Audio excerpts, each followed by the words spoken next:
안녕하세요. 곽승영 신부입니다. 부활 5주간 토요일입니다.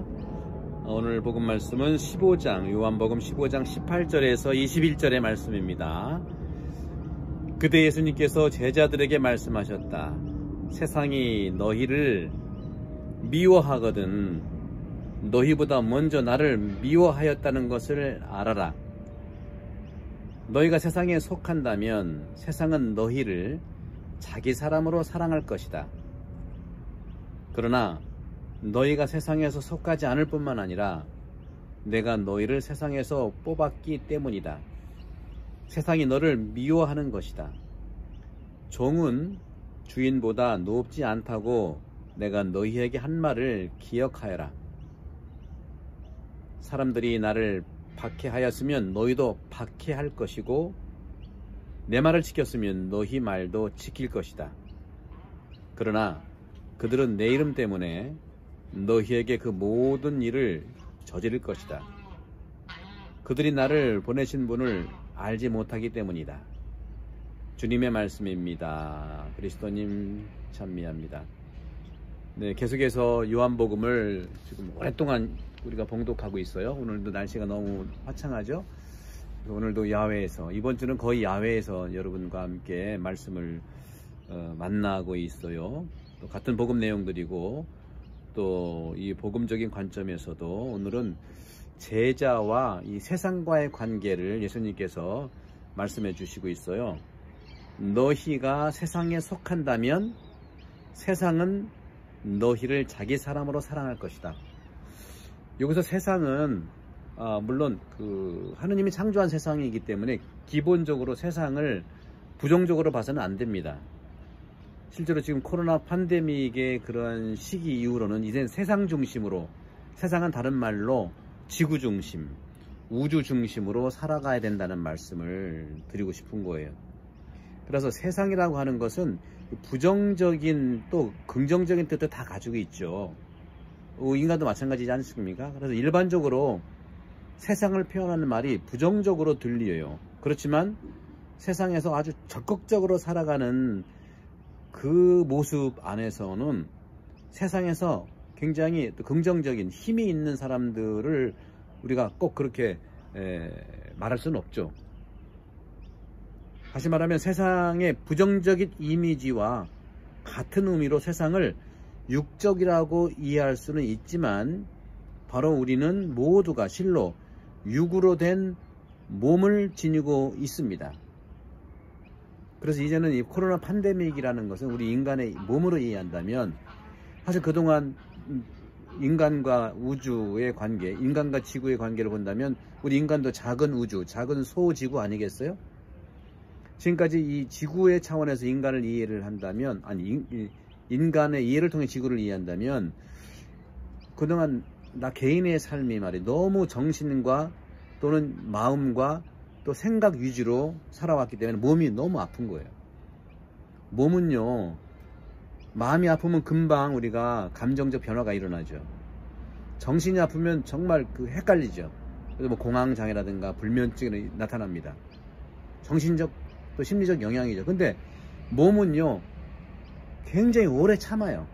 지구가 몸인 거예요. 너무 오래 참아요. 그래서 우리가 그런 말을 하잖아요. 여러 가지 측면에서 증상이 없다가 갑자기 아프다. 그렇지 않거든요.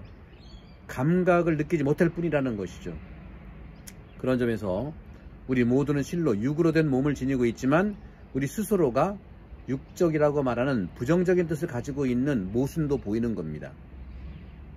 물질적인 것만을 세상이라고 보기에는 우리는 너무 하느님의 선물을 잘 더 못 보는 것이죠. 세상의 안녕, 지구의 정말 평화, 지구의 어떤 회복, 육체적인 물리적인 기쁨만을 추구하는 것이 문제지만 영적인 차원에서 우리가 더 추구한다는 것은 영적인 것이라는 것은요, 물질을 빼놓고 영을 얘기하는 게 아니죠. 늘 마찬가지예요. 지난번에 언제입니까? 5주간, 부활 5주간 파일러링 평화론에서 그런 말씀드렸죠. 평화론. 내가 주는 평화는 세상의 평화가 다르다는 건 뭐냐면 내적인 평화라는 건데, 내적인 평화는요 바깥에서 일어나는 외적인 거 관심 없고 내 마음만 편하자, 그게 아니라고 그랬죠. 스토아파도 얘기하는 것들이 그런 것이고, 요가도 마찬가지, 그리스도교에서의 이런 평화도 마찬가지입니다.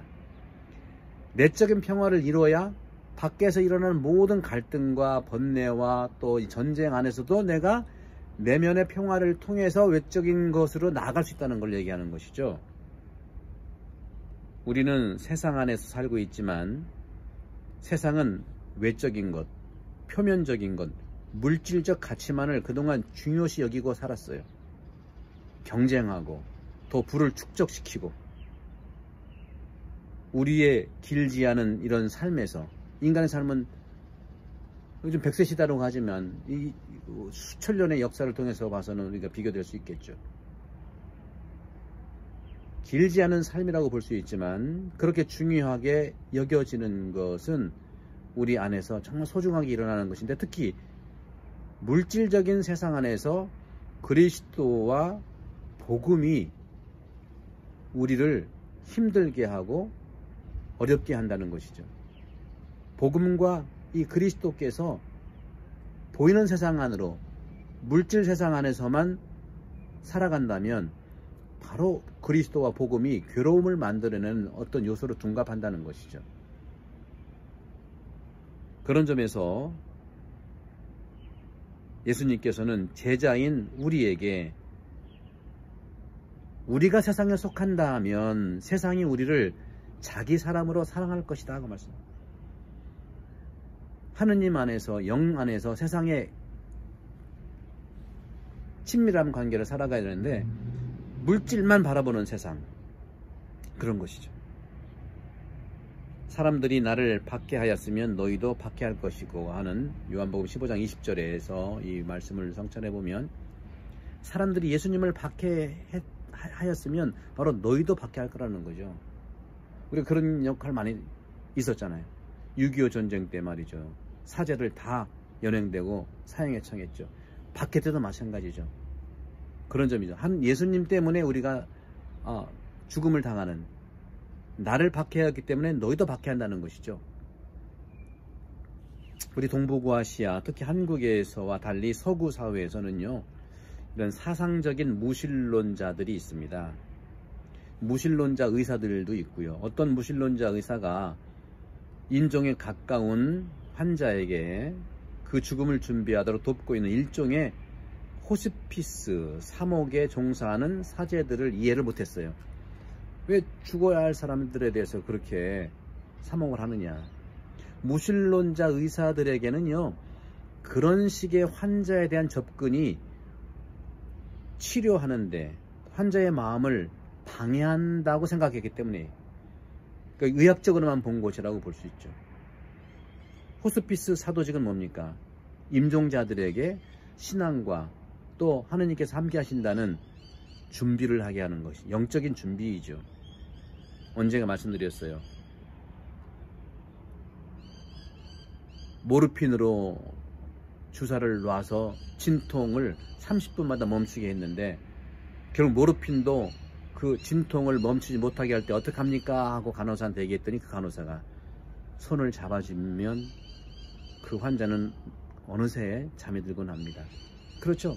모르핀도 멈추지 못했던 그 고통을 간호사의 손이, 따뜻한 손이 환자의 손을 잡았을 때 진통의 효과가 나타난다는 것은 물질적인 그러한 측면에서는 이해 못할 부분들이지 않겠습니까? 그래서 호스피스 사도직에 종사한 어느 수녀님께서 그 무신론자 의사에게 종교 서적을 이렇게 빌려주었답니다. 호기심이 있는 의사는 그 책을 다 읽고 충격을 받았다고 해요. 예전에 저는 미처 몰랐답니다. 하지만 나는 계속 하느님을 믿을 수는 없지만, 하지만 지금부터 믿는 이들이 원하고 행동하는 대로 두겠습니다. 의사는 세상의 사람이었습니다. 그에게는 오직 보이는 세상만 존재하는 것으로 말해 왔죠. 다른 차원의 존재를 모르고 있었습니다. 그럼에도 다행스러운 것은 수녀님의 도움으로 약간의 변화가 일어난 것이죠. 하지만 이와 같이 믿는 자에게, 우리는 이처럼 믿는 의사들을, 이런 자들에게는 우리는 어떤 미움이나 징후를 해서는 안 되죠. 늘 믿는 이들의 신앙은 그렇지 않는 자들의 미움과 공격에 매여 있다고 하는 것이라고 말할 수 있겠습니다. 그리스도의 대항에서 오는 싸움과 그리스도의 친구들은 늘 존재해 왔습니다. 하지만 그리스도께서 항상 우리에게 그렇게 하시듯 계속 주님은 우리와 함께 존재하시고 머무르십니다. 요한복음 15장 20절 주님께서 말씀하시기를 내 말을 지켰으면 너희 말도 지킬 것이다. 주님께서는 그래요. 내 말만 들어라 그런 것이 아니죠. 내 말을 지켰으면 나는 너희의 말을 듣겠다.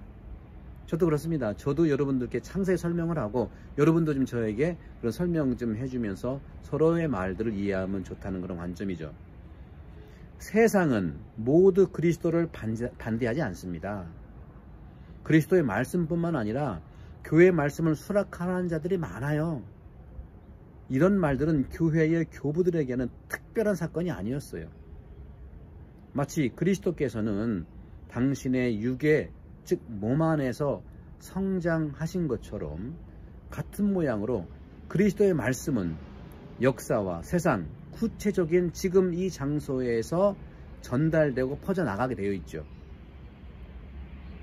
그리스도께서는 무의식적인 방법으로 사람들과의 인식과 문화와 토양, 다시 말하면 사람의 마음에 담겨 말씀을 하십니다.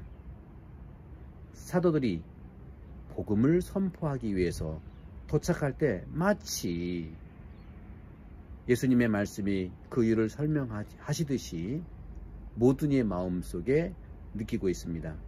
내 말을 지켰으면 너희 말도 지킬 것이다. 동의죠, 동의. 일방적인 주장이 아닙니다. 예수님은 일방적으로 주장하지 않습니다. 저도 마찬가지고 하느님께서 사람이 되실 때도 마리아에게 일방적으로 이럴 테니까 해라 것이 아니라 이런 일이 이루어질 것이다 했더니 마리아가 저는 처녀인데 어떻게 저는 이해가 가서 자세히 대화했잖아요. 성모 영보는 대화하고 동의라고 하는 것이죠. 농담으로 어떤 분이 그래요. 마리아가 만약에 싫다고 했으면 어떻게 했을까? 받아들여야죠. 또 다른 마리아한테 갔겠죠. 동의. 동의는 서로의 소통이라고 볼 수 있겠죠. 공산주의식의 그런 만장일치가 아닙니다. 말씀 안에서 다양한 삶의 접촉을 얘기하고 있고 동의는 결국 하느님과 내가 하나의 삶 안에서 살아가는 말씀의 힘이라고 말씀드릴 수 있겠습니다.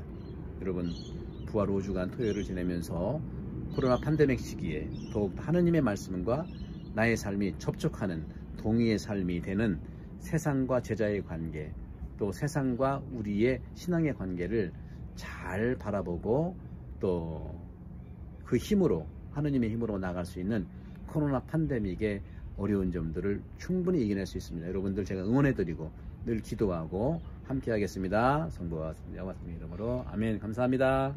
God bless you.